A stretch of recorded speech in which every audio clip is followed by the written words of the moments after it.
right now. Good morning, good afternoon, or good evening, and welcome to Slave Ages Podcast. And for me today, and for you actually today, this is a special treat because we have Colin Hancock and Catherine Russell on to talk about their album, their new album, Cats and the Hounds, which comes out August 15th. Colin, Catherine, how are you? It's great to be Great. here. One of the things I love about doing this podcast, because this really is a labor of love for me, and I get to talk to artists who I love or don't know. And in this case, I have both an artist who I don't know very well, Colin Hancock, and then an artist who I've seen live countless times and reviewed all her albums in the last probably 10 years, Catherine Russell. And I got Cat and the Hounds a few weeks ago, started listening to it. I thought, this is a delight, but it's also, and I'll direct this at you, Colin, first, it is also a musical journey. It is history. So could you talk a little bit about how this project started with you and Catherine? Yeah, so sort of the very beginning of this project started way back in 2019. I was just graduated from undergrad and had moved to New York City to get my master's degree from Columbia. But I also wanted to take advantage of the fantastic traditional jazz scene in New York. I grew up in Austin and grew up playing in the scene here, which is a very good one. There's a thriving hot jazz, classic jazz, whatever you want to call it, scene here. And I had a lot of great mentors, so they kind of raised me right for New York, which is good. But New York, I mean, there's nowhere like it. It's just such a vibrant and thriving scene, and I was thrilled to be a part of that. And so I kind of used it as an opportunity to get to know as many of sort of the old guard of musicians as possible, and kind of just get as much knowledge as possible from them. And one of the people who I really wanted to get to know better was Vince Giordano, who's a band leader and world famous kind of historian of the music, caretaker of stock arrangements and all these important kind of histories and parts of it that made it all happen and work. And he knew a lot of the original masters, so he got to know me and knew about kind of one of my missions, which was trying to include as much representation of younger people of color in this music as possible. I led a group in undergrad at Cornell called the Original Cornell Syncopators, and my MO from that group was like, I will let anybody in this band who wants to play, because there's just like, not a lot of representation, or there hasn't been in the past few years in this particular era of the music. And so Vince, he was helpful, supplied some of the arrangements we used and stuff for that project. So he knew what I was about with that. And then at the same time, the late George Wein, who was, founded the Newport Jazz Festival, reached out to Vince about trying to get more representation at the festival in traditional jazz. And so those two things happened kind of simultaneously. And Vince reached out to me. I remember specifically, I had just gone to a party with a bunch of college friends, and I was like walking home, not at all thinking about anything like that. And then I get this call from Vince, and it was like, oh, wow, that's awesome. But it also was a challenge. It was like, how am I going to find as many people of color as I can to put together a group like this, because it is hard. And so I put together kind of a multicultural group with a lot of people of color represented, but even back then it was kind of difficult. And then the pandemic happened, and it unfortunately shut down that part of the festival. The festival still happened, but it was much smaller, social distanced, all of that, and totally understandable under the circumstances. But it was unfortunate, that we didn't get to do that. And then George passed away, so those two things happening kind of made the whole idea of the project fizzle out for a little bit. But I always felt like, I don't think we should just let it go that quickly. Like there's too much momentum here, and the message, despite George passing away, despite the festival falling through, is way more evergreen. And so I was playing at a party with our mutual friend, Kat and I's mutual friend Matthew Rivera. It was his housewarming in Brooklyn, and he's a real kind of center of gravity for the community, I would say. Like he's got this incredible collection of historical recordings, and is a real kind of patron of this music. And Catherine was there. I had recorded Catherine previously. I have some vintage recording equipment that I love to use, cylinder equipment and 78 equipment. So we met that way. And, I have been a fan of Cats for years, obviously. So it was a great honor to do that. And then when I saw her at the party, it was like, oh, it would be cool to kind of have Kat sit in and just catch up and all that stuff. And it became apparent very quickly that like doing some sort of project together would be a lot of fun. And so I had that nugget of that idea from Newport still at the back of my mind, and I was like, this feels like perfect. This is exactly the kind of thing that I think would make this work. That's amazing because uh, I know you're extremely beautiful, busy. I think that Colin, you're in law school now. Is that correct? I just graduated. I'm studying for Well, the bar right congratulations. Oh, I'm surprised you could take time for this. now. I plan But ahead. but I'm also surprised that Catherine could take time for this because, as we alluded to earlier before we started, I saw Catherine live a few weeks ago in Baltimore, Maryland. I traveled just to see her because she hasn't been down in Atlanta in a while. And I used to see her a lot when I lived in Chicago and go to Evanston Space to see her. But Catherine just, maybe not just, it was probably a year and a half ago, had the My Ideal album out with, I think it's Sean Mason, which is a Yes. brilliant recording. And you've been on the road a lot, Catherine. So how did you find time to record this? Well, you got to work someplace. That's the first. That's I got to work somewhere. But when Colin, approached me about this idea, I had to do it because really nobody else is doing it, Mm. and Colin is one of the foremost scholars of this music, and yeah, and so first of all, when Colin, I'm talking about you like you're not here. Okay, so when Colin recorded me in Into the Horn, the first time, that was my first real experience with how singers used to record, before electronic recording.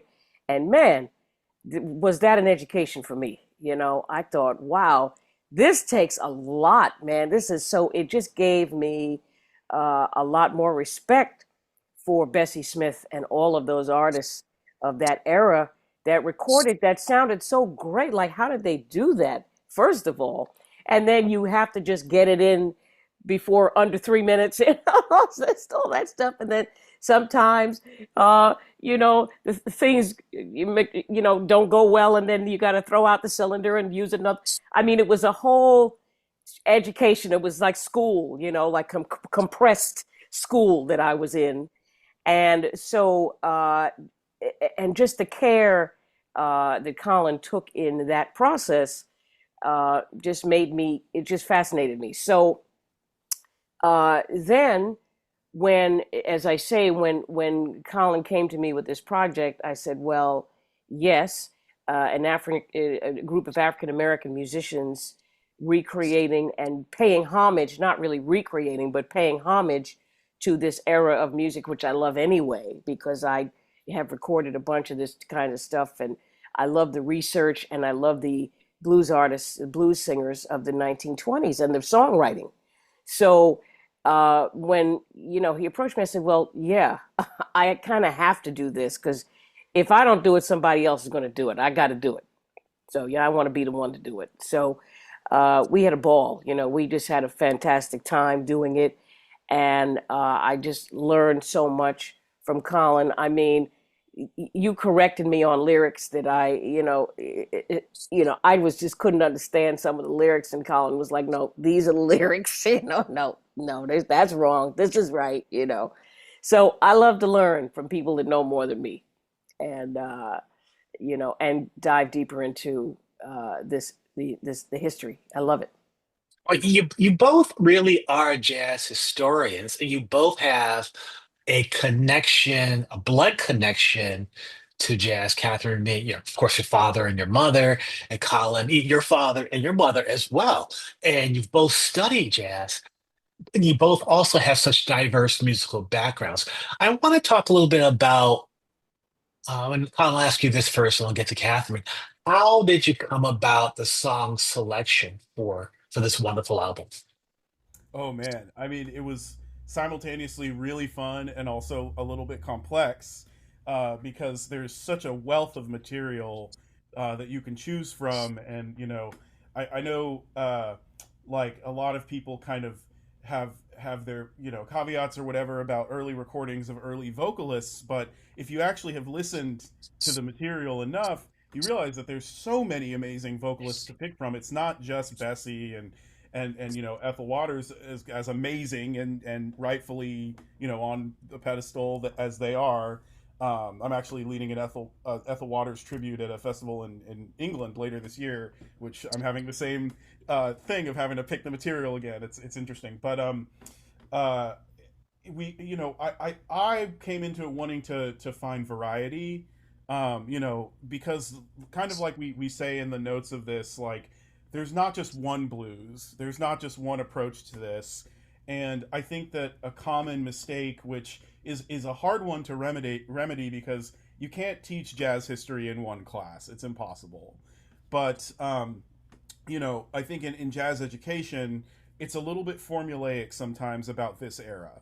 And so what we were trying to do was not only show we've got these great musicians who are bringing about this music now in this generation, but also here is the amazing variety of material that was performed by these folks back in the day. I mean, everything ranging from kind of more ragtimey stuff to vaudeville routines to really deep blues to hotter jazz material. I mean, it kind of almost reads like like an old record catalog because you've got the variety there. So that's what I would say. Mhm. And Catherine, kind of the same question to you in terms of the song selection. How did you feel about that? Were the things that you wanted included, which you tried and wasn't included? Actually, no. We did everything that we had planned to do, I think, and included a few things that my dad had originally played on in his youth, Mhm. and which is the Ada Brown. That was like the first, I think, believe the first vocalist that he had backed. And Colin, you will correct me if I'm wrong about anything because I got to write everything down. I remember, but um, no, as far as ditto to everything Colin said, you want variety and you want people to know that blues is not just 12 bar blues. It is, storytelling. It's this music is really about the stories and the writing, which is for me great. Always great writing, paints beautiful pictures.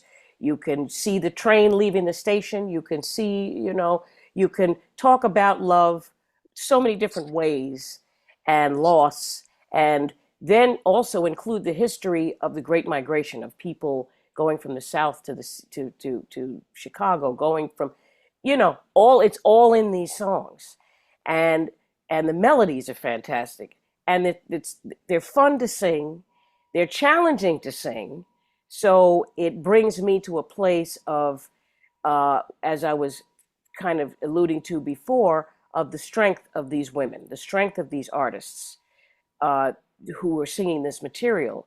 It's not child's play, man. You got to be getting into this stuff. It's not, you know, it's not it's not easy stuff. So I always like a challenge. I always like a great melody. I love great lyrics, great storytelling, and so we highlight a lot of the early writers because unfortunately, when people say Great American Songbook, a lot of these people are not included. Right. So, which is criminal to me. I mean, it's ridiculous. So you cannot say Great American Songbook without Great African American Songbook. That's just the way it is. Period. You know. Absolutely. Absolutely. So you alluded earlier to the recording process, um, Catherine. Um, could both of you elaborate a little bit on how was this recorded? Was it with Colin's entire band live in studio. How did you do this? Was it?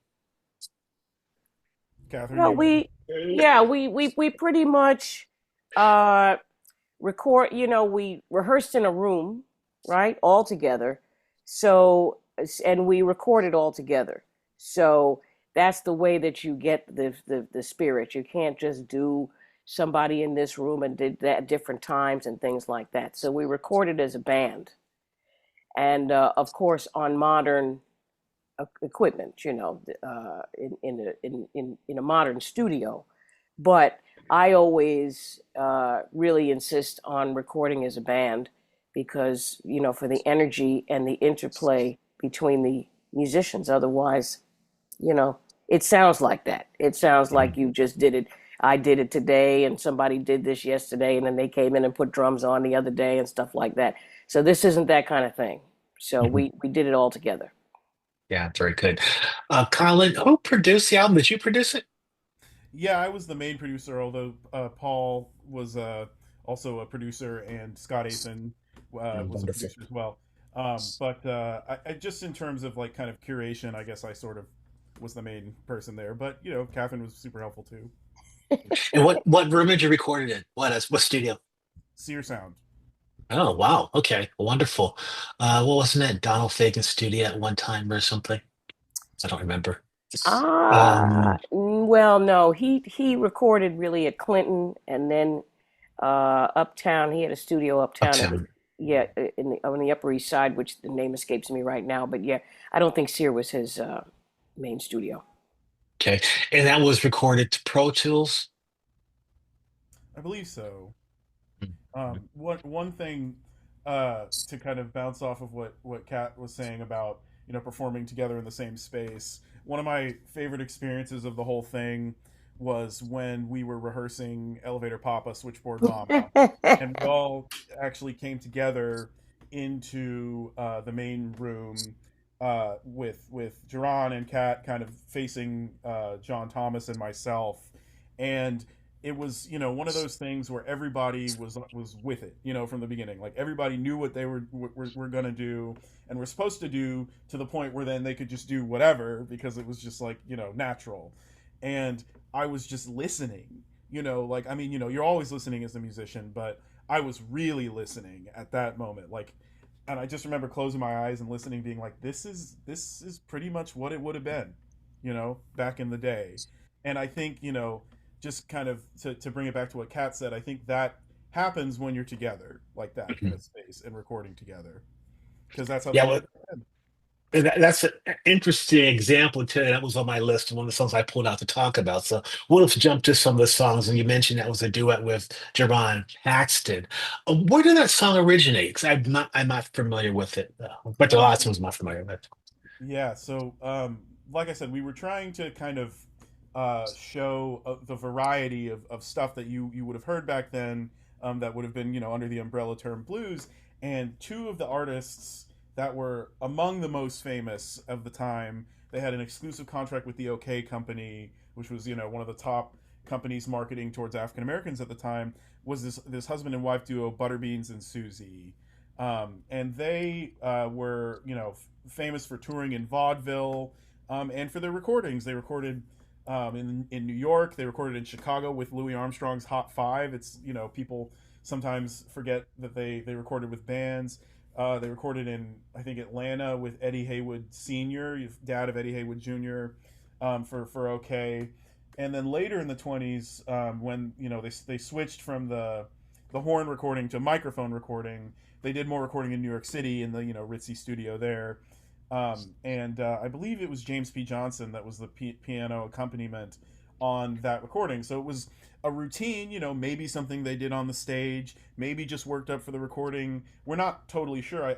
Maybe some deeper research into reviews of local shows may show that kind of thing. But it was certainly a part of their shtick. Yes. Yeah, So this one I've read was part of the Kitchen Mechanics Review, Go. written by, yeah, James P. Johnson and Andy Razoff, the lyricist Andy Razoff. So the review uh, was dedicated to service workers in Harlem. So I believe the year was 1930 when this review show played on stage. So they would have actually been doing this as a vaudeville act on stage, and so it's just fantastic. There, you know, and Colin is much younger than I am, so I grew up watching television variety shows. So that was kind of the last place as a young child that I was able to see anything that actually looked like vaudeville on television, because they vaudeville was still included. Sid Caesar and Imogene Coca, you know, their uh, vaudeville acts and vaudeville comedians were really still included in these variety shows. So this just reminds me of my youth, you know, of just watching, but I never really saw black vaudeville, you know. So it gave us a chance to explore that, which was really fun, I have to say. So the only really person who I would want to do this with is Jerron Paxton, another aficionado of all kinds of early blues. So he just knew this naturally. It just comes out of him naturally. So it was really fun. It shows it's such a dynamic performance. And I love the interaction, and I don't know about Gerard Paxton, so I would definitely do some research on him. I'm going to go back one more step before I go into additional songs. You mentioned the recording process with the band in the same room, and the vocals were done in with a vocal booth, or was it? Yes, Okay, yes. So we rehearse all together, you right. know. So this process was 2 days. So I like a recording booth just so that if I need to do a little better performance, then I have the opportunity to do that. You know, I'm a little picky, you know, self. I don't want to say self-critical, but yeah, I like to have the thing come out the best it can come out. And so recording in a booth actually helps me do that. So if I hear something I want to change or improve upon, I can do that. But I don't do that to death, you know, because you leave me alone, you leave this Virgo alone, and I'd be just picking everything apart. So I'll give it another go, and then we'll keep it, whatever it is. You know, then I got to walk away and let it do its thing, you know. So Well, yes. I mean, it is jazz, so you get what you get, and it's wonderful. And I appreciate that you mentioned that it was recorded really in a 2 day period because the band does such a wonderful job playing these songs. Um, Colin, did you make any major arrangement changes to some of the originals that you heard? Oh yeah, I mean, we really didn't want to just do carbon copies. Okay. I mean, sometimes it is fun, to get into the real headspace of some of these guys and do the transcriptions. But for instance, with Elevator Papa, the original recording, there is not a cornet player; it's just Johnson on piano. And the reason I wanted to do cornet in addition is, speaking of honoring the composers, one of the other composers we honor on this is Perry Bradford, who wrote Crazy Blues and many other tunes. And he recorded with James P. Johnson as well around that same time and did this fantastic duet with Johnson of a song, a classic song advertising a dance that never caught on. And this one is called Skiddle-Dee Scow. Everybody's doing the Skiddle-Dee Scow. No, no one's doing the Skiddle-Dee Scow. But the trumpet player on that record was a guy named Louis Metcalf, who was fantastic. He played with King Oliver. I believe he also played on the riverboats one time on the Mississippi. Kind of similar generation to Louis Armstrong. And his playing on this record of Skiddle-Dee Scow, along with Johnson's, no offense to Perry, but that's really the best part of the record. And so I thought, wouldn't it be cool to bring that kind of musical interplay between myself, I'm a aficionado of Metcalf and Armstrong and Oliver and Charlie Krath and all those kind of that style of trumpet player, and John Thomas, who's an aficionado of James P. Johnson, and then bring that to the table with Kat and Duran, because everybody's bringing in their kind of thing, and it really worked.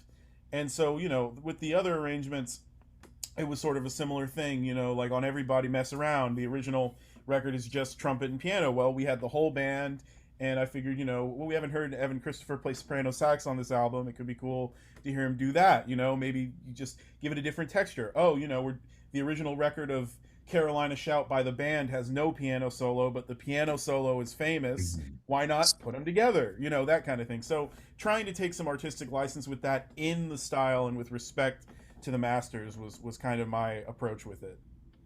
Fantastic. If we could shift to talk about a few of the songs the album I pulled out. And of course, anything you want to bring up, Catherine and Colin, feel free to do that. But the first song that I picked on my list is the first song on the album, I believe, which is Panama Limited Blues. Could you tell me a little bit about that? Well, Colin, we'll go to Cat after that. Well, Catherine probably has more to say about this than I do, but I will just say, to speak on the level of both kind of prior knowledge to this material and kind of borderline nerdiness that was happening with this. I when we were picking the songs, had suggested another song by Ada Brown separately, without any sort of prior conversation, and I was like, well, I really like Ada Brown, and this would be good. And Kat was like, well, my dad actually recorded with Ada Brown and did this song, and I was like, we're doing that. That's way cooler. So, Kat, why don't you? Yeah. Yeah, I mean, I had been listening to, of course, Ada Brown, with all of the other singers, and Paul Kahn, who suggested uh, actually including this tune. I thought that's great because A, it's a really fun tune to sing, and B, of the historical aspect of it with the train lines and how people got around in those days and how the transportation they relied upon, and and then the connection to Panama, where my dad was from, and people taking the ships. This is the most fascinating part to me of the transportation, how people actually got around, and so that the train was such a part of people's hearts, in those days, because that's how you met somebody, that's how you lost somebody, that's how you got from place to place, that's how I mean, there's so much history connected to transport, and what the trains were called, and all of this kind of stuff. So the Panama Limited was a very important train line, back then. And so all of that stuff kind of inspired me to sing it. And I love Ada Brown's voice, so she inspired me. And I have to say that Colin and Paul Kahn wrote some serious liner notes on this package. Boy, oh boy. So when I was reading through, just to make sure that I had all the information about the composers and the vocalists and the years and so forth, you two really, man, you just did an incredible job with these notes. So if you read the notes, man, it's like reading just a history, just the biography of the times, you know. And so I have to thank you for that. I just had to do that. But yes, that's why we chose Panama Limited. I'm glad you mentioned the liner notes too, because the album will be coming out in vinyl, which I've ordered. I don't have the vinyl yet. I have the download, obviously, but that I can't wait to read that because I think with something which is so musical, so historic, so steeped in jazz tradition, you need to know some of the stories behind it. And man, I listened to jazz all my life, and there's so much I don't know. And I think the more I learn, the more I know I don't know. So. I absolutely look forward to reading that. The next song on my list is the first single from the album, which is "Cake Walking Babies." Colin, you want to start there with that? Yeah, absolutely. So, I have loved that song probably since I was 8 years old. And my, parents bought me like the Ken Burns, Louis Armstrong or Bechet CD or something, whatever had it on there. I remember being like, this is the greatest thing I've ever heard. Because because of the record by Louis and Sidney Bechet with Clarence Williams and Eva Taylor. There's actually two versions that were done, but I'm talking about the OK. Phil Schaap would be very happy I said that. Uh, but I was so into it that a few months later, again at like the age of 8 or 9, my dad took me to the record store in Austin, and he was like, "Oh well, 78s are kind of where you got to find the actual things." And I was looking through, and there was a little box of Bessie Smith 78s, and in it was this reissue of the version that she did of the song. And I remember hearing it and being like, at first like, oh, this is so different. But then over time, as I kind of grew up a little bit and just got to understand music better and everything, I started to realize, oh, this has a completely different kind of vibe and feel, and it's great as that. It's a simmering kind of like medium tempo kind of slick version instead of this like guns ablazing version that the Louis and Sidney Bechet did. So I have always really, really enjoyed that one because it's kind of got a certain chill vibe to it, which I think lends itself well to the song. And so I wanted to do that version, to both honor, Louis and Bechet, give them a nod, but also to honor Bessie, because I think, Bessie Smith, you can't talk about the blues and recording of the blues from this era without Bessie Smith. She defined so much of it, and even with the variety that exists, she's so important. And why not have her doing that song? It's different. It's kind of a different take on it, and I was really thrilled with how we did it. Absolutely. Catherine, your thoughts on the song? Well, the first time I remember, and this is really Nerdsville right now, the first time I remember I was listening to a radio show, and it was probably Phil Schaap. And, because of course uh, I listened to him endlessly. And they were talking to Alberta Hunter, also did a version of this, and they were talking about the playing it at the correct speed because it's hard to sometimes when you listen to a vintage recording like that, it's in between the keys, so you don't know if it's the key was D, E flat, you don't know what the key is. So they just spent like a half an hour checking with all the aficionados, Philippe Audouin in Paris, who's another, the European aficionado, the equivalent of Phil Schaap here. He's got, another person, Vince Giordano, who these people bought more property to house their collections. You know, they all did that. So they spent about a half an hour discussing, and chiming in on what the correct key was for this recording. And I thought, and I'm listening to this like fascinated. And so this is the first time that I heard this tune. And then I remember pictures of people cakewalking, the actual dance that this, goes to. And I just thought, yeah, it gives you the whole picture Mhm. of that, and people are all dressed up and they're cakewalking down the street. And so it's just a happy, positive tune for me. And of course, Bessie Smith can do no wrong. So, when I heard that Bessie's version, of course, definitely inspired to sing it. And then when we started playing it, it just made me even happier. So, Yeah, that definitely shows in recording. I'm going to shift to the next song, actually, which is Telephoning the Blues. And Catherine, what do you remember about recording that? well, again, you can hear something a lot, and then when you then I can hear some. Let me say me. I can hear something a lot, and then when I start to actually sing it, I have a greater respect for what it takes to embody and personalize this woman who is just what happened here. Why did he leave? What's going on over there? Something's wrong, and I didn't do it. So and you get deeper into the tune as the tune goes along. I just feel like she gets just more and more just desperate to know what's going on, like what's something's going on and I don't know what it is. And as the tune progresses, I like tunes that travel like that, things that start out one place and then by the time you get to the end of the tune, you're in another emotional place. So this is what uh, happened to me when I hear Victoria Spivey singing it. How does she get that out of the tune?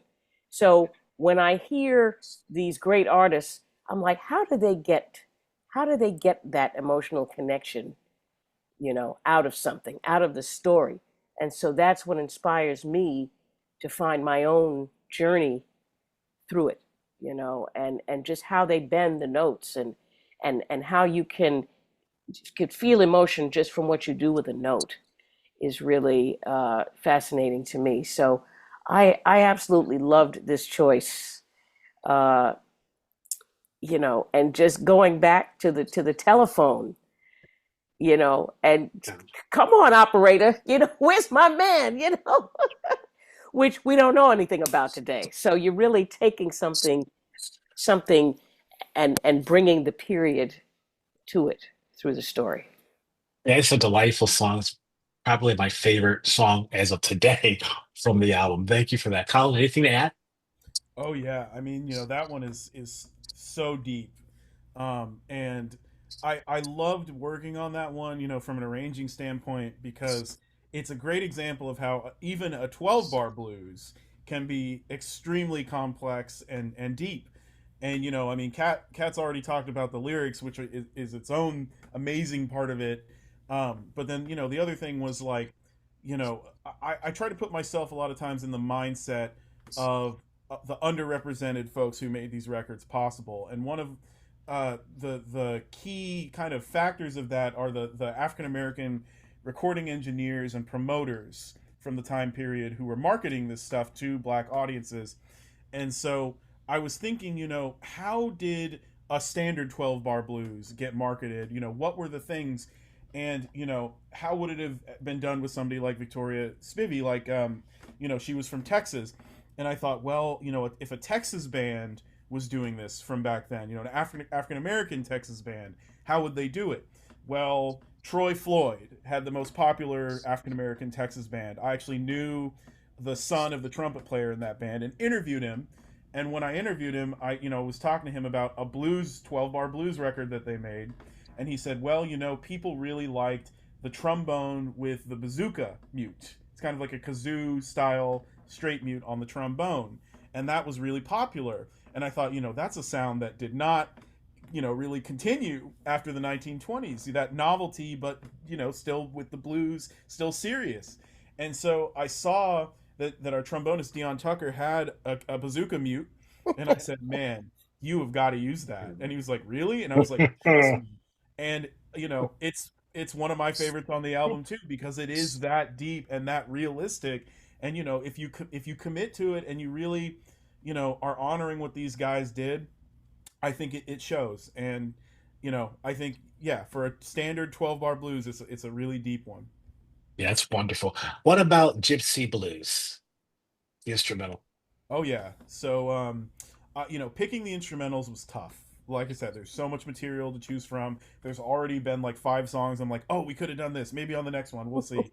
Um, but I was thinking about who needs to be represented in this project, and two figures who I really don't think you would have the current kind of music industry in general, and certainly not the black experience within the music industry.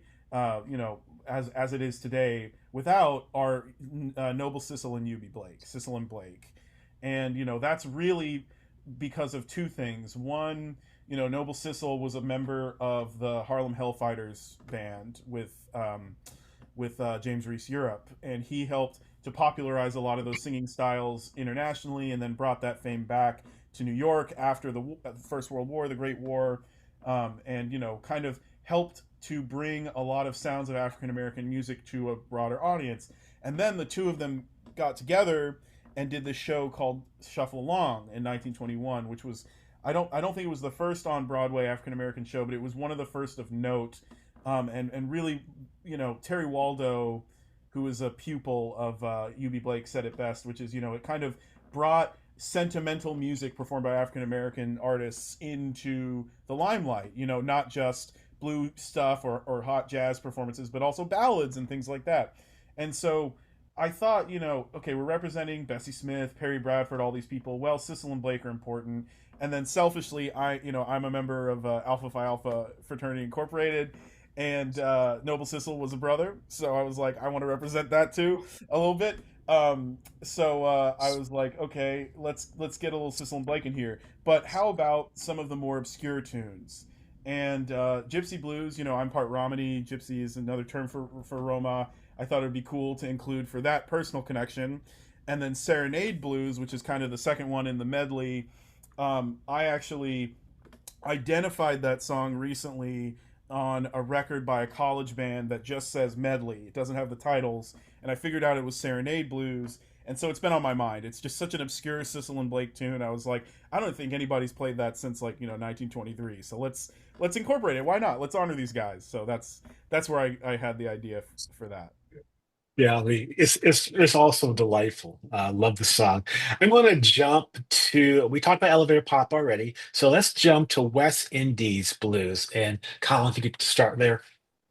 Yeah, I mean, again, I think Cat will really have more to say about this one, but I will say, it was really interesting to write the arrangement for this because we added Vince Giordano as a guest. I mentioned him kind of earlier on as somebody who was really important into this project, and I wanted to have him join in, for a couple of numbers as sort of a thank you, but also because he's amazing and it's an honor to have him play this music with us, and he's such a such an important person for helping get this music out there.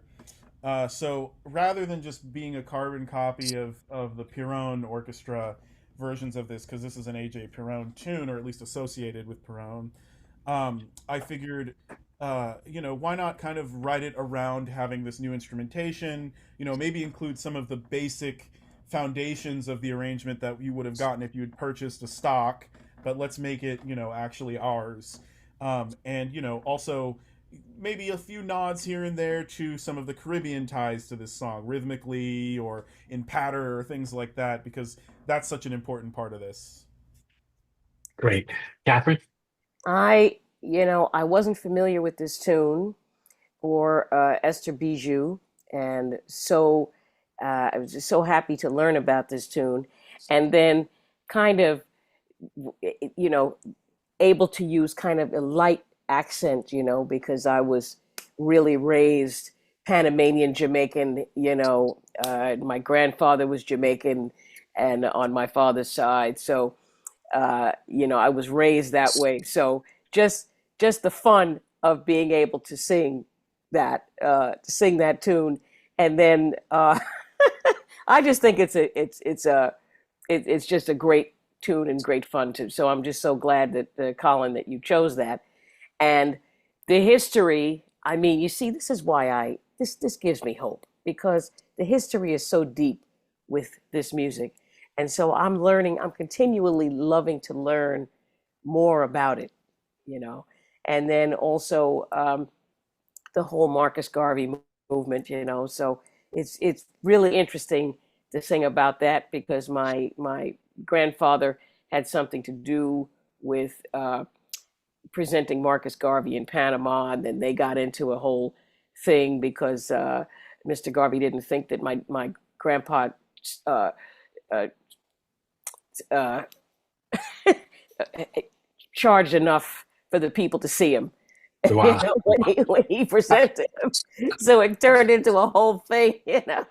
So so the familial connection also, and it's just funny, and I love it.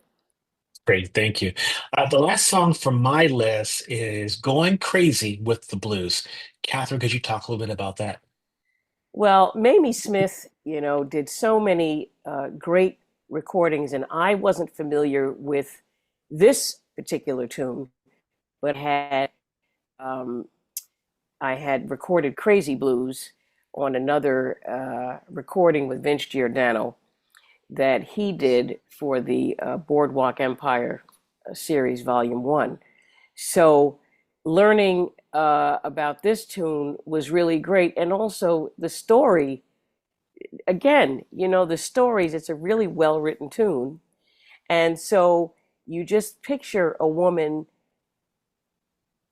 there are a lot of tunes about, desperation and you're seeing your man with somebody across the street and around the corner and things like that. And so I love the melody, I love the lyrics, I love the story, and it's something that you can really sink your teeth into as a singer. So Mamie Smith has become one of my favorites, as far as the material that she chose to sing. And she was one of the greats. I mean, I know that there was blues before she recorded Crazy Blues in 1920, of course, but she was really the pivotal artist that brought that more into the forefront for mass African American consumption at that time. Wonderful. Great. Colin, anything to add? Yeah, I mean, just echoing what Kat said. Mamie Smith is such a important figure in the story of all of it, and I thought it would be cool to include, kind of a bookend. I mean, she did stuff up into the 30s too, but as far as her commercial recordings are concerned, this was, kind of later in her career, and I think, those earlier recordings that she did are fabulous and significant, and some of them are among my favorite early recordings. But the Victor stuff that she did later, like Going Crazy with the Blues, is really wonderful and gets overshadowed. That one is great. What Have You Done to Make Me Feel This Way is another good one. There's a few that she did at that session, and they're all like, whoa, this is amazing. And so I thought it would be cool to incorporate that as, just kind of an homage to Mamie, and also just a little look at some of her less known material. Excellent. Well, I know we're running a little bit short of time, and there are 12 songs on the album, which are all delightful. Anything else from the album that you two would like to mention that we didn't talk about already? Oh boy. Well, I love this Edna Hicks tune. You've got everything a sweet mama needs but me. I mean, that's another great story, you know. And I was not familiar with Edna Hicks. Was recording with Fletcher Henderson. I mean, Fletcher Henderson recorded with so many vocalists at the time. And this one, Colin, I don't know, how you selected it, but I'm really glad you did, because it's the way the story is told. It's told from the male point of view, but she's singing it, so it's a little bit different take on that. So it was really fun to sing, and just learn about these different artists that I wasn't familiar with, Edna Hicks and Esther Bijou, to name two of them. And so I was familiar with everybody else, but not those two. So I really enjoyed this selection. Wonderful. Solid? Yeah, that was such a great one to do. And the story behind picking that one, I was given, I believe, a stack of records by some collector, because I collect 78s. Outside of playing, I also do work on reissues. And I was really intrigued by this one because it said, Edna Hicks accompanied by Henderson's orchestra, on one of these kind of red vocalion records. So I thought, oh, this could be cool. It could have, maybe some early Coleman Hawkins or Don Redman or whatever. What does this sound like? And I was familiar with the song already because I'm a fan of another great African American songbook composer, Lemuel Fowler, who wrote "He May Be Your Man, but He Comes to See Me Sometimes," in addition to others. And so I, took a listen, and I was like, oh, this is amazing. Coleman Hawkins is doing all this crazy stuff. The singer Edna Hicks is great. The band has just got this real kind of like down home kind of feel, which is not like a lot of their other recordings. So I was like, oh, it'd be really cool to do this on this project. And then like 2 weeks later, I found another take of it. Like another take that they released, also on 78. So I was like, okay, well now we got to do it. So that was Ah, that one. ah, I would say the only other one to mention is well, I mean all of them, but I really dug Carolina Shout. It was a technical piece. We did a lot of wonderful soulful stuff, but it was cool to also kind of have a little showy piece because we have such talented musicians in the band, particularly Jonathan Thomas, who I met actually performing with another important African American early jazz musician on the scene in New York, Dandy Wellington. We met on one of his gigs. And I was like, oh man, we got to do like some sort of Carolina Shout thing at some point. And so we did. But writing it around him and also Jerron Paxton, who did those great banjo breaks, was really cool to see then happen and come to life. yeah, fantastic songs, a fantastic album. As Catherine mentioned earlier, the album will be available with liner notes. I've already ordered the LP, so you get the LP, get the CD, get the liner notes. It is a delightful album. I think Catherine's name has come up on this podcast probably more than anybody. Because you came up in season one when I talked about circus money and Oh yeah, Kamakari came up on that, and you came up when I talked to Larry Klein. You came up when I talked to Michael Linhart 2 years ago, and talked to Jamie Linhart last year. So, and then we talked about the album "Sing for Me" last season, which is right. one of my favorite uh, And Catherine Russell albums. This though, Cat and Hounds, out on August 15th, is a delightful album. And as you've heard, it's a great peek at our history, jazz history. And it's this lovingly render. I love the album. So I really appreciate your time, Colin, Catherine. Anything else you want to add before I turn off the yes, recording? I want to add that I'm probably the senior member of this outfit, and what gives me hope is doing this with young people. I think it's fantastic because then this music lives on. The people, Colin is one of the most passionate individuals about the history and the mechanics of the music, the writers, everything. So, it's okay for me and us, you know, older folks to be doing this, but it's really important for young people to be doing this. So I am just so hopeful and inspired by my connection with all these folks, that are really embracing this music. So Yeah, it's fantastic. So I want to thank you, Colin, for taking the time. Catherine, great to see you again. Thank you for taking the time. Thank you for this album, and hope to see you soon. And I'll turn thank off you the so recording. much.